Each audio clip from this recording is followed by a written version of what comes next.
remember when the fire alarm went off a few weeks ago and we were all standing on the sidewalk wondering what was going on?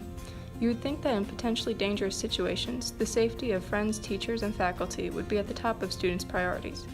Instead, I remember hearing at least 5 people around me say something along the lines of, "The school better not be on fire, my phone's in there," or "I can't believe I left my phone on my desk." You know something is wrong when people value the condition of a device more than the well-being of another person. The reason why is no secret, though.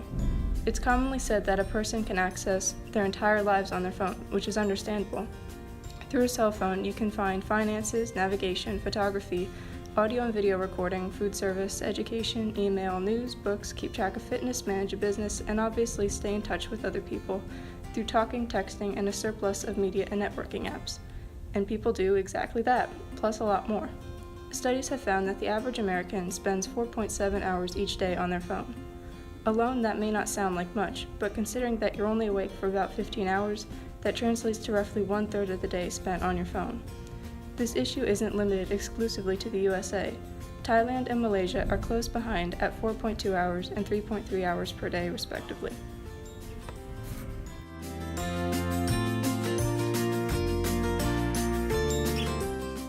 So here's the solution.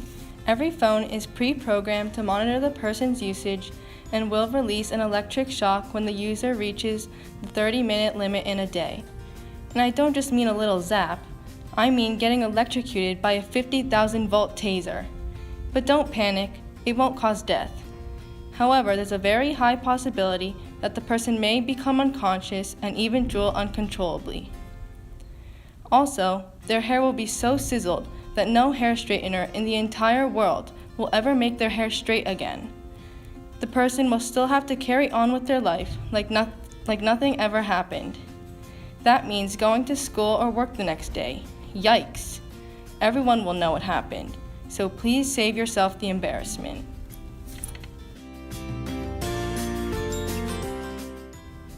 Of course, negative stimuli resulting from certain behavior can deter that behavior, but people will try to avoid it eventually.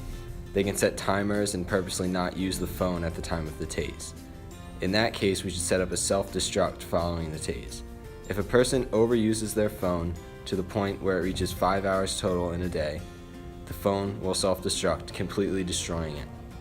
They will be forced to buy a new phone and possibly pay medical bills to fix the burnt and injured hand. But again, the solution can be avoided with things like timers or maybe flame-resistant gloves.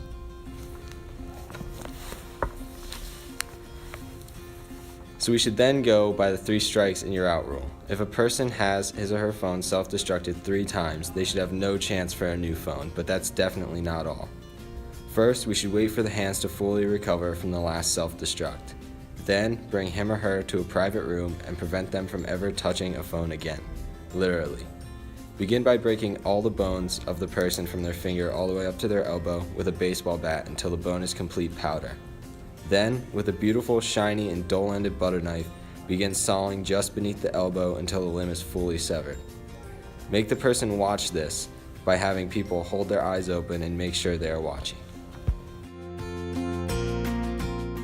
Having the maturity of managing your day by limiting the time spent on a phone can bring so many positive outcomes.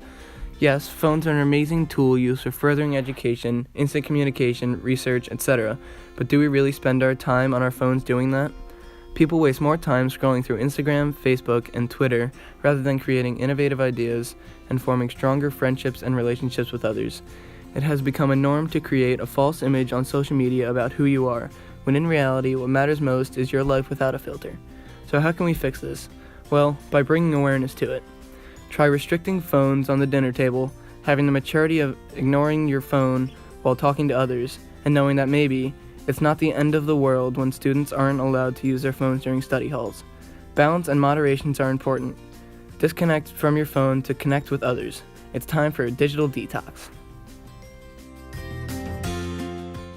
Yeah, these problems can affect daily lives and can damage relationships by excluding the surrounding of friends, but I still love listening to music and browsing. Oh wait, hang on, my friend's calling. Hello?